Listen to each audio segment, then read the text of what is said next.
This is the London Fintech Podcast, brought to you by your host, Mike Ballerman, bridging the worlds of suits and t-shirts, of finance and technology, bringing you insights, stories, and inspiration from the golden age of opportunity and innovation happening in London right now.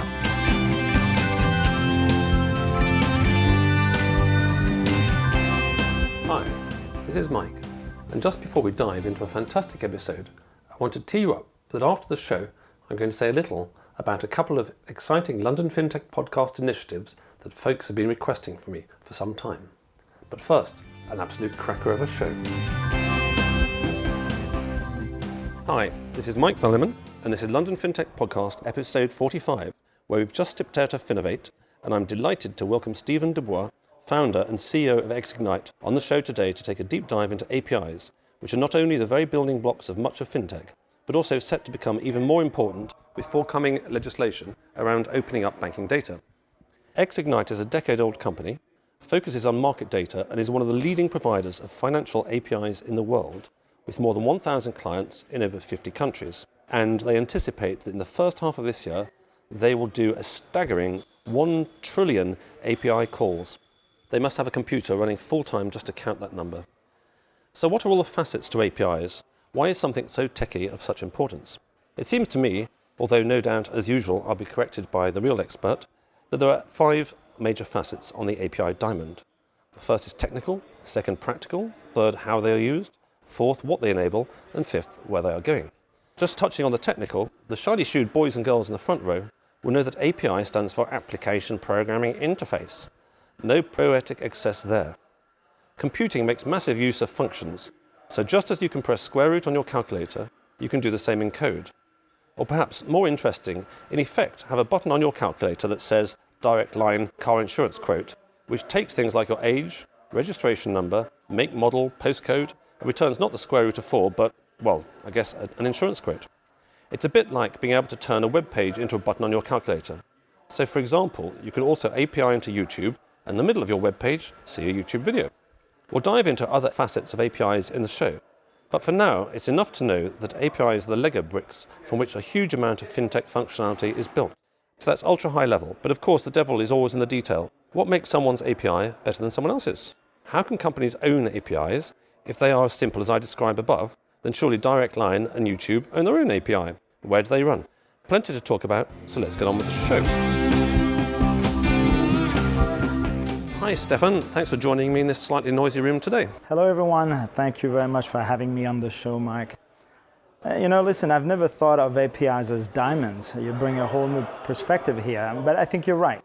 APIs are forever. Oh no, as we're talking about 1 trillion, you're the only person in the world that's going to end up with 1 trillion diamonds at this rate. So as the sharp-eared listeners might detect, although you're firmly West Coast American these days, maybe you weren't always there. So what's your personal journey been from the sort of the womb to the API diamond mines, skipping over the bit where you're a baby and crying all night? Sure. I do fool people a little bit. I'm actually French, right? People expect that French will speak English with a very, very, very strong accent, and I fool them a little bit there. But I was born in Brittany, Little Brittany, not the Great Britain, where we are here today. We're less great than we were, but that's another story and another podcast entirely. We do own the Isle of Wight, but that's about it. So, I'm Celtic in background, and we may have something in common, I grew up in France, and I went to the US for business school, like many people. So what age did you emigrate or escape? It was grad school, so early 20s. And I decided to stay. I was supposed to go back. I thought France didn't like America. Well, I was one of those exceptions who just wanted to love that country for everything it had to give. And so did a business degree there, and little did you know, I was on my way to Silicon Valley, getting my first job at Oracle. And they also have very nice wine on the West Coast, so it's not that unfamiliar. I got married in Napa, Right, it's good. So yeah, I started Silicon Valley, early 90s, and stayed there through the first internet bubble, if you want. Lived through all this. Got a little specialized in financial services in the late 90s. I worked for a company that did portfolio management software, if you want. And then I decided to start this company with the focus initially on wealth management. Somehow I thought it was a good idea to try to help people manage money at the time, and it didn't work at all. Couldn't sell our wealth management solutions for the life of us. And it's really by accident we fell into doing market data, because we needed market data to power our own solution. Yeah, it's a classic entrepreneurial story that you have one idea, and it's, I'm sure, a good idea, and I'm sure you have good products, but you find that people don't exactly treat your product like a painkiller. They can say, oh, that's a nice vitamin, and you've got to persuade them taking vitamins is a good idea. But along the way, you've got a splitting headache, which is not just how to sell that product, but also actually how to build that product. And so you solve that headache, and then you find out, funnily enough, actually, that that's a kind of painkiller that other people will buy much more than your vitamins. Well, and even then, we were quite early with the concept of APIs. Back in the 2005, 6, it was still early. You had to explain to people what it was. But it's ironic that today, especially in the last 2-3 years, we've been powering tons of fintech companies. We were at Finovate here, a lot of our clients, robo-advisors, trading platform, wealth management companies. We've been powering all of those with those APIs. So initially we failed as a wealth management platform. We learned, we got into the API business, and now we're powering all those next generation wealth management platforms. So it's kind of a cool place to be, I would say.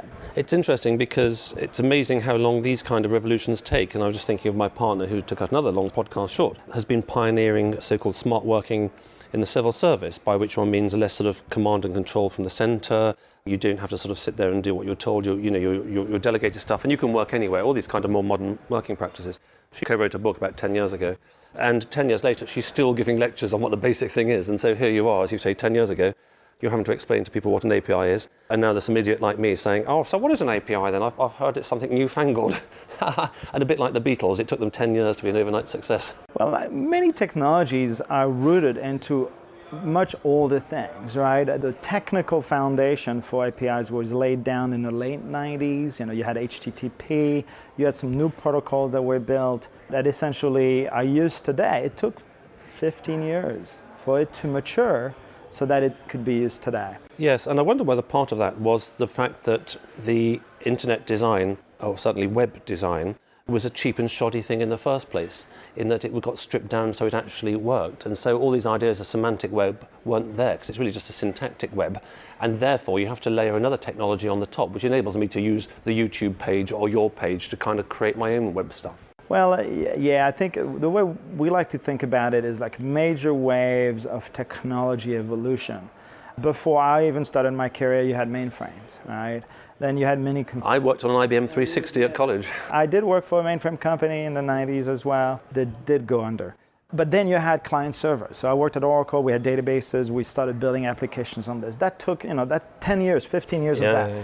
Then you had the web, right? Browsers and servers. It started in the mid-90s, but it went on until 2010, still today. And if you look at API and service orientation and the cloud, that's the next generation. So the technology was laid down 15 years ago. But now we're starting to really get into that acceleration phase where people are going to be rewriting all their applications, all their technology stack using those technologies. And I think we're in that turning point. I guess the parallel between this API and the smart working that I was thinking, which is that it's a bit like dropping a large stone into a pond. The ripples spread out and over time cover more and more of an area, but they take time to spread out and take time to permeate the thing. And very similarly with fintech, there's perhaps a little bit of a lull in the moment in certainly the disruptive fintech, but the waves are still spreading out further. So perhaps it's good to dive into some of these different angles on APIs, as just technically, maybe you can just correct what I was saying at the beginning or agree with it in part or entirely, in terms of how you explain APIs to non-techie people who can understand fintech but actually have just got developers doing that kind of thing. So what is an API as you see it? Well, an API is just a simple way to do things over the internet. And I think I'll use just an analogy that people typically get. It's like the difference between staying home and cooking a meal, right, where you're going to have to buy all the stuff that you need to cook the meal, have all the tools, spend a lot of time doing the cooking, versus just going to the restaurant and ordering it as a service. And the API is the menu. You know how to, a menu, I can order the appetizers, the entree. I'm going to pay for every dish that I have. Somebody has the whole kitchen, the whole infrastructure behind. They've bought all the supplies and high scale. They can deliver that to me as a service much better than I could do myself. Now, if I want to get a very simple meal, maybe I can cook it myself. But if I want something more elaborate, I can get that as a service. And so what you're seeing today is APIs, which are advanced services being offered over the internet, so that when you build a piece of software, which is your meal, You don't have to necessarily write everything from the top to the bottom. Instead, you can essentially order the pieces, right? Yeah. So that's a little bit what APIs are, and more firms are okay using some third-party services to build their applications upon. That's what it is. So that's very clear. And before we get into the practical thing, so I get the metaphor. So non-metaphorically, what might an API be in practice? What's your hit API at the moment? What's the top of the call charts? APIs are great for simply getting data, right? If you need data that you don't have yourself, you're going to need to get it from somebody else. Yeah. And especially if this data changes a lot, like quotes in the markets, an API is great. So when you talk about real-time data, using an API is just the perfect scenario. Because real-time data, it's the kind of meal that's really hard to cook. You need a lot of expertise. So for example, if I write up some show notes on this, and in the middle of the show notes I say, as you, the reader, are reading this, the FTSE All-Share Index is currently at this value. I would stick in an API call to Xignite, and they would send me back the value of it. Exactly. Which would update whenever anybody presses refresh on the page. So that's an example. Okay, so then moving on to the practical facet of the diamond. So that's actually what they are. So practically speaking, how do people use them then? Maybe a bit more on the technical thing first. So an API is that, but computer code has to run on a computer somewhere. And we were talking a little bit yesterday about the cloud, and one of the more interesting technical things I heard recently was someone saying, we spent a long time explaining to the client what the cloud was and all that kind of stuff, and they thought they completely got it. And then a bit later we said there's no such thing as the cloud, there's only other people's computers. I think there's a fundamental difference. I'm going to use another analogy. The cloud is a utility, is a computing utility. So what people used to do before is they went in their house, and to generate power in their house, they had a generator in their garage, right? You have your generator, you have to bring it in, you have to feed gas into it, or petrol, whatever you call it here, to make it work, right? Petroleum essence. This is your hardware, your stuff, and you get your power. Now, plugging your house on your neighbor's generator is not what the cloud is. The cloud is a utility, which is behind, that has power plants, a whole infrastructure that can run 24/7, which you can plug into with a standard, which is the plug in the wall, right? It's different in the UK than in the US, but it's a standard. You plug it, you can get all the power you want, you just pay for what you consume. So for example, that's a utility. So for example, with Amazon as an example. So Amazon basically fronted up as a utility, but of course behind there they've got, you say, got lots of power plants, lots of computers and all that kind of stuff running it. But you don't really need to know about that detail because it's just obscured from you. It's not somebody else's computer. Somebody else's computer would be somebody else's generator in their garage. Yeah. This is the utility, the power utility that has a whole infrastructure. You don't even need to know anything about it. You just plug and pull. So keeping it simple, is it true to say that Xignite's APIs are on the cloud? And if so, whose cloud? Or is it your cloud? Or when we say cloud, generally we mean the public cloud. And public cloud means Amazon, because they're 10 times bigger than everybody else combined. So from a scale standpoint, from a simplicity, they're just winning. Think of it as an operating system. That's the operating system we use. So yeah, we run on the Amazon. Without Amazon, we could not serve 1 trillion API requests. We would have to constantly be buying hardware, and it wouldn't be impossible for us to keep up with the demand of what our customers are wanting from us. So yes, we run on Amazon, and to go from 500 billion to 1 trillion, we just turn a few knobs. And pay a bit more money. And actually, the more we buy, the cheaper it gets. Right. That's a good scaling way.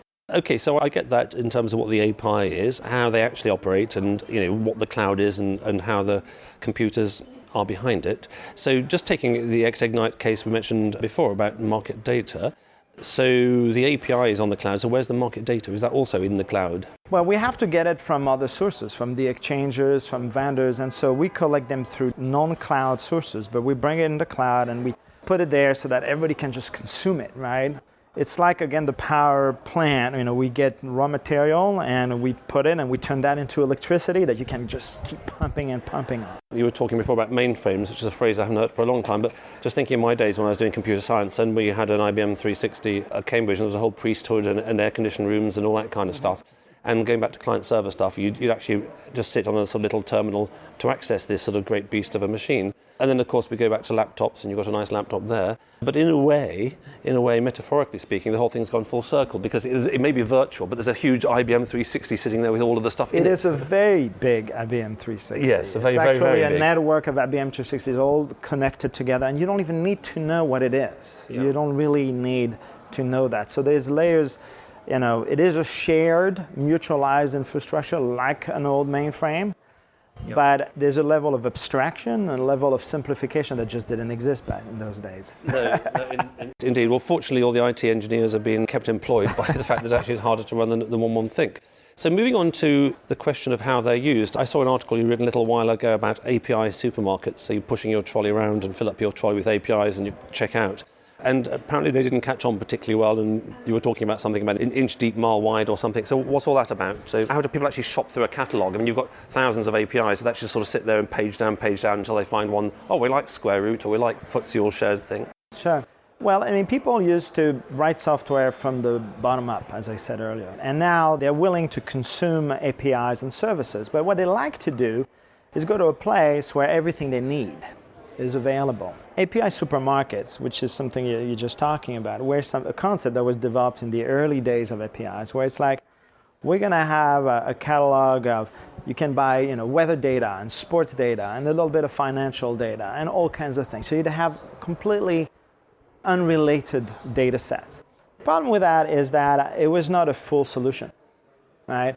So if you're a fintech company and you want to build a new wealth management platform, new trading platform, you got to have all the data you need. If you go to a supermarket and all they sell you is ketchup and mustard, and you don't have all the other things that you need to prepare your meal, you're not going to go there, right? And so what you have to have is a full solution, means 1 mile deep, not something that's 1 mile wide and only gives you a few things. So what we did is focusing on market data. Market data is a huge market. Yep. It's $25 billion spent globally on data. There's a lot of different pockets of people all looking for information about the market. What we created is not only a lot of APIs, but covering broad universe of data, so that if I'm trying to build a new fintech application, everything I need is there, all integrated in one place. Supermarkets didn't give you that. They only gave you a little bit, and didn't work, didn't catch on. Okay, so that's how I'd find your APIs, and I'd flick through and find the ones I want, and no doubt there's some pricing mechanism behind it. So in terms of quality, we were just talking about quantity of APIs. In terms of quality, I guess this question may be a very simple one and a very easy answer, but so what makes one API better than another? Good question. It's interesting. The one main factor in adoption of APIs, and obviously with 500 billion or so, we know a little bit about adoption of APIs, it's simplicity. It's just how easy it is for the developer to use and integrate. It's like a website, same idea. You can create a bad API.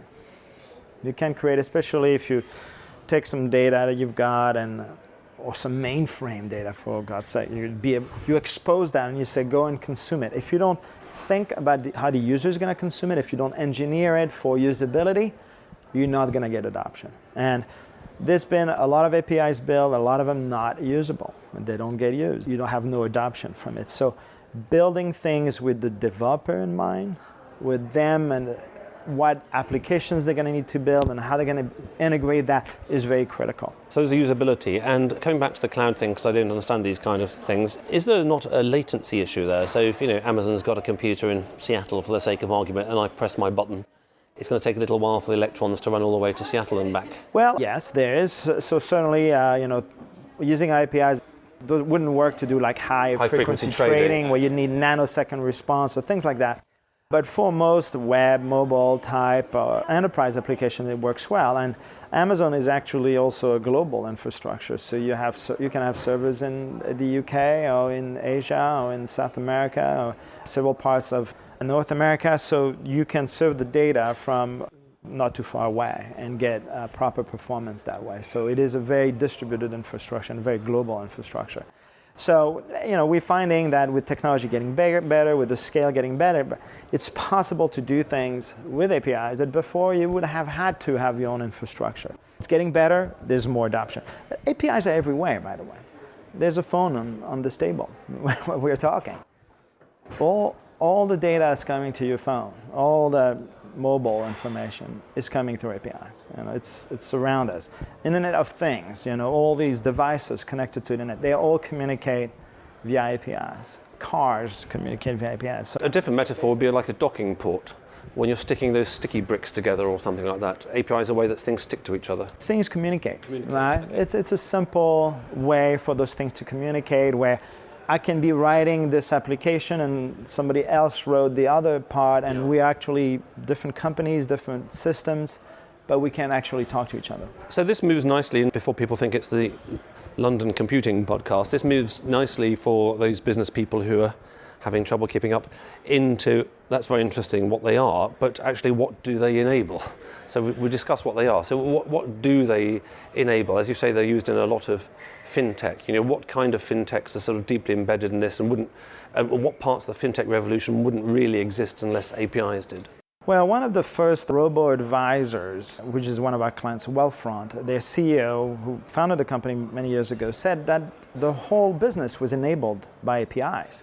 For him, it was enabled by trading APIs, where they were able to trade using those, exchange-traded funds, which made passive investment possible, but also market data APIs. Without those APIs, they wouldn't have been able to create this robo-advisor, this concept that is taking the world by storm. Why is that? Well, because they would have spent all their time and money figuring out how do we trade and how do we get the market data and build the infrastructure to even be able to advise customers.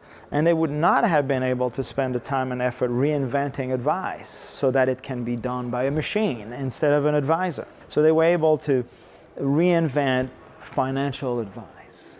And it took a lot of trial and effort for them. It was all focused on the customer, on the experience. And this is, I think, what has happened, unfortunately, in financial services since the big mortgage crisis. All the banks have been focused on regulations and dealing with the consequences of that. They almost forgot they had customers. Yeah. And meanwhile, the fintech companies didn't have to worry about infrastructure and regulation and things like this. They leveraged APIs and they completely reinvented the customer experience. So what do they enable? They enable customer satisfaction. They enable serving people in ways that didn't exist before. If you cannot step on the shoulders of others, you're not going to be able to invent anything new. So we're stepping on the shoulders of Amazon. We bring market data there, and you have new companies that step on our shoulders using our data and Amazon to create new things. It's an ecosystem where we all build and invent on top of each other. No, that's interesting. And I think the one thing that you say that I hadn't particularly thought through myself in all of that was that historically speaking, the bulk of the programming, or coding as the awful word is these days, the bulk of the programming work was really in doing the internals, and that was very, very hard. So you spent so much time on doing that, you got the last 2% of the project to put a nice glossy front end on. But if the inside bit starts becoming quotes easy, unquotes, you can actually devote your effort onto the consumer-facing bit, and hence you can get all these lovely interfaces that fintechs have, which makes them so much more usable. Exactly. Okay, so just wrapping up APIs, so we're talking about where we've got to now. We're talking about the fact that stones get dropped into large ponds and the ripples keep spreading and spreading, and they're still spreading at the moment. As an API expert, where do you think they're going in the next 5 years? What kind of things are like over the horizon of over the horizon? Well, I mean, we think API is part of the cloud and service orientation technology wave, right? Think about it, since the web came around in 1995, large organizations, firms at large have rewritten everything for the web. All their software that used to be client server, whatnot, has been rewritten. The same thing is going to happen with APIs, with the cloud, with this next generation user interfaces, whatnot. So what we see happening for the next 5 to 10 years is everything being rewritten. Anything that especially faces users, customers, professionals, the back-end stuff might still be on mainframe for what we know. But the front end is going to all get rewritten. And that means that all the software that we're going to use every day is going to be this beautiful layer of colors that we use in our mobile phone and a whole bunch of APIs underneath. APIs providing storage, for providing processing, providing data, providing calculations. Everything's going to move to the cloud. We just announced at Finovate today a new type of APIs we created, which we call Cloud Alerts, which is a way for a bank to implement some alerts notifications in an application just using an API. Before that, they would have had to build the whole infrastructure, parse all the data, take all the feeds, process millions of transactions and whatnot, to simply notify you that your favorite stock just broke a price point and you should buy it. So metaphorically speaking, talking about phones, I get a little green box on the top of my phone when I get an SMS text in. So it's the same kind of thing. I get a little bit of blue thing which says, oh, BP has just gone past sort of, £100 going on the down. Do you want to sell or buy? And to be able to do that for hundreds of thousands of people, it's a lot of infrastructure. Only the cloud is actually capable of doing that. So what we'll see is a lot of the functionality, a lot of the code, a lot of the features are going to move down to the cloud, down into the API infrastructure with multiple layers of technology providing different layers of service. We are focusing on market data. Anything market data will do. We're trying to do. But it's an ecosystem that is intertwined, if you want. Absolutely. So it's a good point to move on to Xignite. As you mentioned, you came out with your new announcement of API alerts, or whatever the official phrase is, this morning. So maybe you'd like to tell us about what's hot in Xignite at the moment and where you're going in 2016 and what do you need more of? I mean, there should be 2,000 odd people around the world listening to this. If some of those are potential sort of customers, clients, what kind of things do you want? Sure. Well, I mean, our customers, and we have more than 1,000 of them, are either technology companies operating in financial services or outside financial services that have software that consume data, essentially. Or they are banks or financial institutions at large who themselves write software that consume data. And typically they use us because they build something new, something that they want to be able to innovate. They want to not have to deal with this old legacy infrastructure. So as they write new applications, new services, new platform, they're going to look at us to essentially deliver the data they need to serve those customers. 2016 for us is really the year of helping those financial institutions, those larger banks, who are seeing the fact that they need to get onto the cloud, that they need to reduce their cost structure, because some of them are struggling and they understand there'll be pressure on prices and fees and things like that. They cannot do business as usual, right? So they have to look at everything they do and how they do it and see if they should change it. And market data and the underlying infrastructure is part of it.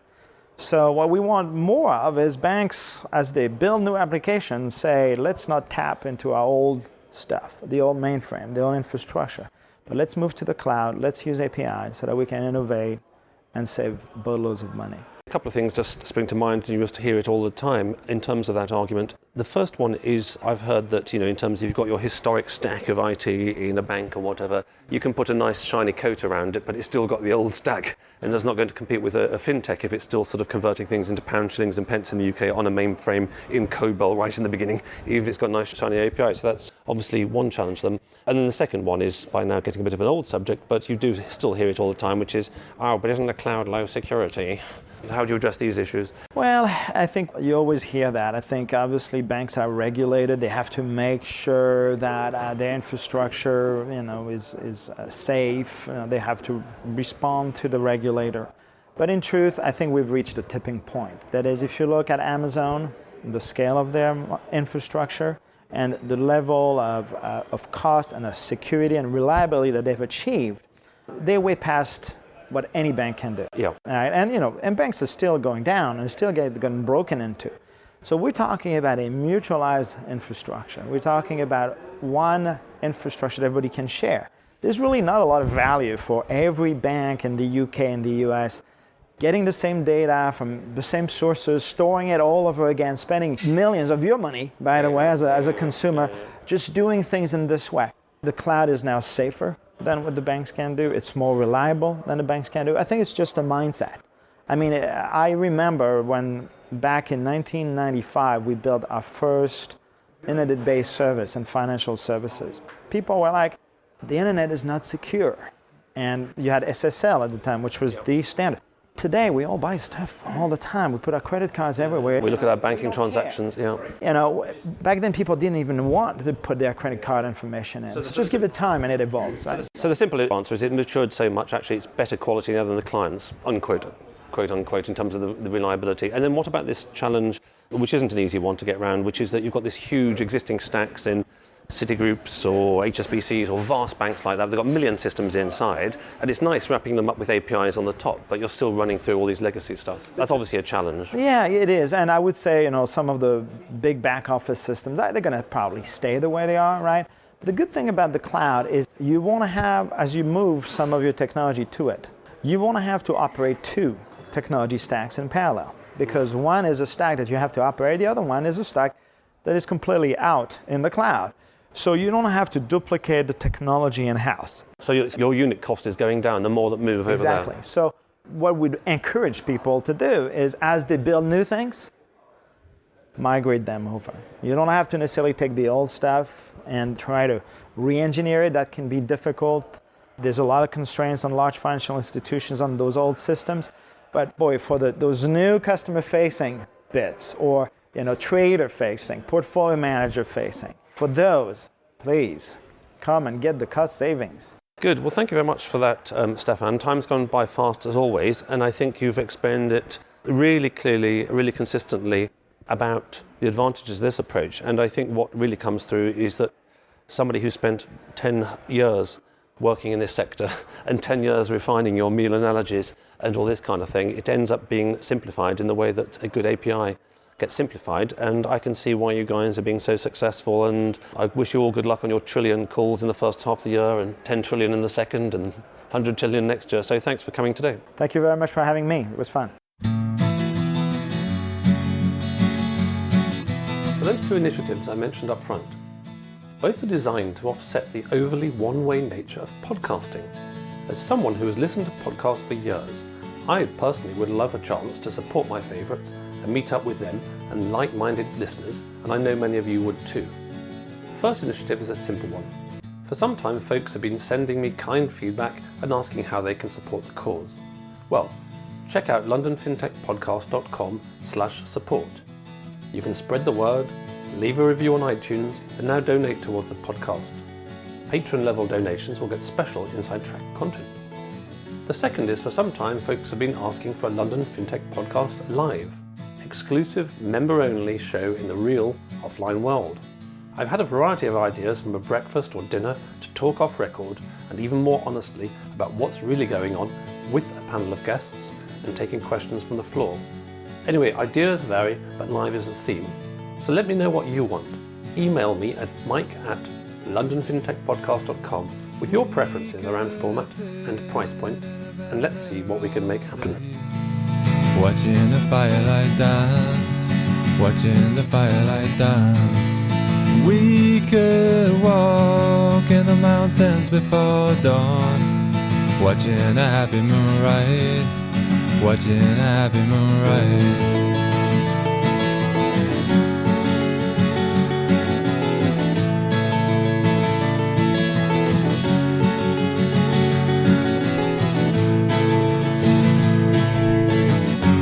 Come away from the city, with the tarmac so dead and the people so sad. Come away from the city, with the faces so grey, with the pain of the everyday.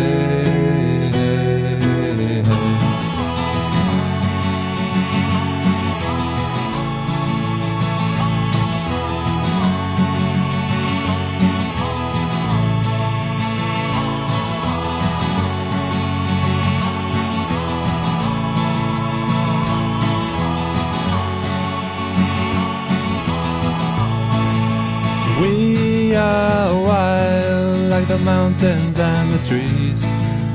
Can you see what I mean? Can you see what I mean? We fade in between the earth and the sky. Kiss the city goodbye, wave the city goodbye. Wave the city goodbye. The city goodbye. Watch the firelight dance with me. Watch the firelight dance with me. Watch the firelight dance with me. Watch the firelight dance with me. Watch the firelight dance with me. Watch the firelight Watch the firelight dance with me. Watch the firelight